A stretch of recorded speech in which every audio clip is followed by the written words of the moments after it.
Hello everyone, long time no see. I've been taking a bit of a break ahead, of course, Challenger, the big tournament, which I thought I might make a video about, but I ended up not. But long story short, I lost in the first round, as you probably know, which was a bit disappointing, but had a good time, and yeah, it was very fun preparing and playing in the tournament, so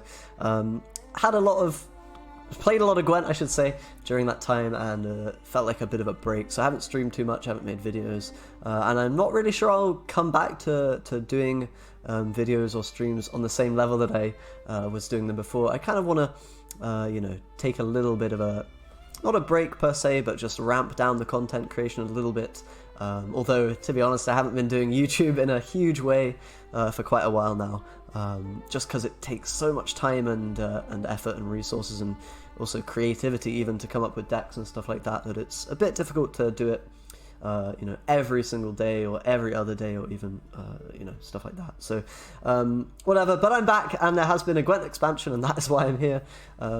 And I have some decks to share with you today. Now, they aren't going to be super good, kind of just my first and immediate thoughts and creations for each faction. Most of them will probably be quite bad and obviously outdated quite quickly, but as always, I like to bring you guys some decks that you can at least try and experiment with, have fun with, if you're a little bit stuck for ideas and the new cards with the new patch. But some quick thoughts on the patch. It seems like Defenders as a card are going to be really ridiculously strong. They're just so good value. They immunize your whole row, basically, as long as they're living. So make it really difficult for your opponent to deal with engines and just your cards in general. Maybe you brick their damage or force them to damage the defender, which has armor or a shield. So really, Defenders are very powerful, and they require you to play Purify, really, to answer them, or Heatwave, but Heatwave doesn't answer all of the Defenders because some of them are quite low strength boys, including Scoia'tael and Syndicate. So Defenders probably a little bit too strong, I'm going to say. They seem to be really meta warping, but I don't know, maybe they won't be. And as a result, Syndicate I think will be very strong because they can Philippa away, they can steal the opponent's defender very easily with Philippa, and they can also play two defenders themselves, kind of, with the guy in Syndicate, I don't know his name, but their defender card effectively spawns two of them, so pretty damn strong. Also, leaders and factions that can play two cards in one turn are going to be good, because you can play a defender and then an engine, and then your engine will get value, so we're thinking things like Pincer Maneuver especially is very, very good. Old Calanth, because you can slam a defender and in the same turn you can play a portal, multiple engines, you can play whatever, and really get things rolling and make it impossible for the opponent to answer stuff. Anyway, enough of that, enough of the rambling, let me just jump into some decks. So speaking of Pincer Maneuver, this is a deck the only one I played today, so the rest might just be kind of trash, but this one seemed pretty damn good. It's just effectively, let me refresh for the fixed card arts, it's just effectively a, bit of an improved version of Old Calanth from last patch, sort of Adzakov's version from Challenger is what I took to build this one, but you've got a lot of great tools now with the defender. You can protect the engines, and before, of course, you still had all that portal value. You now have a really nice 5-drop with the Redanian Archer to give charges to, and that procs order effects and everything, so that's really good. You also have Shani, which is like another good thing to give charges to, and of course you can do this Corvo, Anna, Stringer stuff in conjunction with Roach and Pincer Maneuver, and like playing a bunch of cards in a turn is kind of the idea.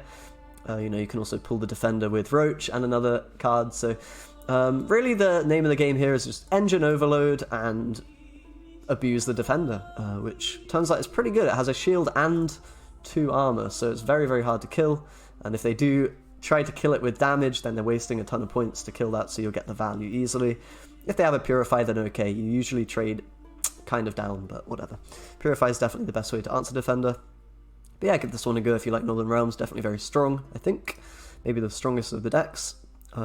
Next up, Arrakis Queen. I don't think this one will be very good at all, because it doesn't really answer defenders, and it doesn't really get value from its own, so might be the weakest deck here. Sorry, excuse the, broken card art as usual. Nerf to Arrakis Queen definitely hurts stuff like Glusty and just the archetype in general, but you can do some pretty cool things with the Behemoth, I guess. And maybe that other Kikimor Queen card that's at 11 provisions or whatever it's called could be quite good, but I'm not playing it here. Just kind of a value insectoid deck. I think Endrega Lava are probably quite good because they don't have any of the downsides that Neckers have, but they have all the strengths, so probably pretty damn good card. But apart from that, yeah, nothing really to say about Arrakis Queen. I think this one's probably the weakest of the decks I have. A little bit memey, perhaps. Next we got some Dwarven Shenanigans. Probably you can play Francesca similarly to how you played it last patch, and it will still be very, very strong with Harmony and Waters and stuff. But this is kind of a dwarf deck inspired by the kind of rowdy dwarf stuff that has been added to the game. So you have Zoltan Warrior who can boost all the dwarves up. You have cards like, you know, regular Zoltan, which can really benefit from having a ton of dwarves. So the idea is basically just spam dwarves on the board, get huge value from Dennis, Zoltan, your other Zoltan, and you know, Barclay and whatnot, and really go crazy with the dwarves. I think this definitely has potential to be very powerful. I haven't tried it, but I do recommend giving it a go if you want to play Scoia'tael. I think the dwarves and that archetype will be really nice to play around with. Also, Isengrim's Council is probably quite good now that it, you know, boosts by 2. So you play, you know, maybe Ida for the Purify and Dryads and whatnot to guarantee that you can answer the opponent's defender while having your own guy, which also spawns dwarves. Seems pretty damn strong, to be honest. So what do we got next? We've got just a Skellige deck. I think playing Svalbard still is probably the way to go, although I'm not really too sure. You can do some nice things. Sigdrufa's Right allows you to revive the Covenant of Steel, so you basically get double defender. That might be very, very good. Very, very powerful, especially when you play a lot of engines in the Corsair and the Priests, of course. Idea here is to basically revive your Priests and your Protectors, and, you know, even Drakkar and stuff, and just go crazy with the engine value. Triss allows you to res a 3rd time, and you can, of course, revive the Covenant of Steel. So basically, you want to defend your own guys, and just go crazy with the incredible value you now get from Priest on stuff like Drakkar, on the armor there. Longship, I'm not really sure about this. You could probably cut this card. It doesn't really make sense. I had shipbuilders in, or boat builders, whatever they're called, and I took them out, so maybe you want to swap out Longship or something else, but, you know, it's not a terrible card with Protector still. Butcher also is pretty good because bleeding goes through armor, and the damage obviously doesn't matter if you're hitting an armored unit. I think Raiding Fleet's also quite strong, by the looks of it, especially with Corsair. So yeah, this deck seems pretty damn good, actually. And you've even got Heatwave for a bit of tool removal. This one's probably good if you're wanting to play Skellige. And we also have a Cleaver deck. I think Cleaver's actually maybe the best Syndicate leader. Tailbot kind of showed everyone that on Challenger, that it's definitely a very powerful one. Bit of a weird list, but I think the Syndicate has huge potential, as I said, with the Philippa being able to steal stuff and the Azar being able to protect your engines. Seems pretty damn good, potentially. Also, Madame Louisa plus Savola, I think that combo is just nutty. If you can guarantee these together, you're just winning. Professor doesn't seem too bad either. And also, Dire Mutated Hound, I think, is a really, really powerful card. Comes down at a 9 for 8, effectively, if they remove the armor. And then it can just go bonkers if you, you know, are wanting to... if you manage to keep the armor around, and it just gets boosted by 2 every turn. So just kind of a regular Prostitutes deck with all the good stuff in Syndicates. Seems pretty damn strong, potentially. And then last but not least, we have an Assimilate deck. I don't know if Assimilate will be as strong as Soldiers. Soldiers might actually be better with sort of Morvran or Emir and the new tools that stuff has. But this deck's pretty interesting, kind of an Assimilate deck.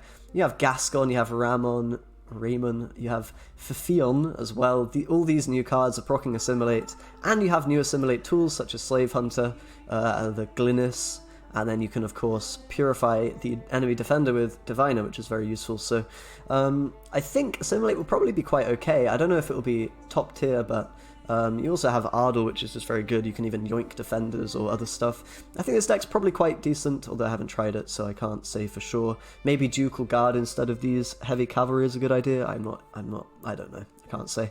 But yeah, feel free to experiment with it yourself and experiment with all these decks and give 1 or 2 of them a try if you are out of ideas or don't have any yet. It's a good idea. Anyway, there are my 6 decks, 1 for each faction for the new expansion. Hopefully some of them are quite good, at least for the first few days of the patch. Let me know what you think of this patch. Also, I was wondering if you guys would be okay and wanting to see other games on this channel. I'm not sure I will, post other games, but potentially that could be coming up in the future if people are happy with that. If not, then I'll just stick to Gwent stuff only as usual. But let me know what you think about that in the comments, if you would like to or wouldn't like to see other content. Anyway, thanks a lot for watching, guys, and I will hopefully be back soon with more videos for you. Take it easy. Bye.